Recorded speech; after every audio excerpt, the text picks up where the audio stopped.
तालुक्यातील तरुणाला घातला 33,000चा गंडा. व्हॉट्सअॅपवर लॉटरी लागण्याची बतावणी करून उकळले पैसे. फसवणूक झाल्याचं लक्षात आल्यावर तरुणाचे पोलिसांना साकडे.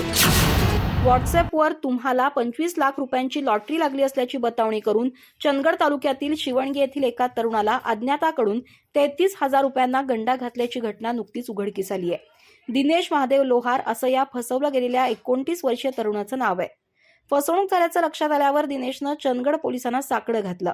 त्यांनी अज्ञाताविरोधात गुन्हा दाखल करून हे प्रकरण सायबर क्राईमकडे वर्ग केलंय. याबाबत मिळालेल्या माहितीनुसार दिनेश याला 16 जुलै रोजी त्याच्या मोबाईलवर 25 लाखाची लॉटरी लागल्याचा कॉल आणि मेसेज आले.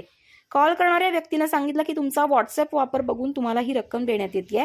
त्यासाठी 8,000 रुपये भरण्याची सूचना करण्यात आली. दिनेश यानं ती रक्कम भरल्यावर एवढी मोठी रक्कम तुमच्या खात्यावर कुठून आली याची प्राप्तिकर विभागाकडून चौकशी होईल, कारवाई होईल अशी धमकी देऊन ही कारवाई टाळण्यास आणखी रकमेची मागणी करण्यात आली.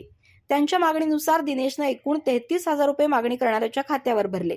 शेवटी पुन्हा पैशाची मागणी होऊ लागल्यानं आपली फसवणूक झाल्याचं दिनेश याच्या लक्षात आलं आणि त्यांना चंदगड पोलीस ठाणं गाठलं.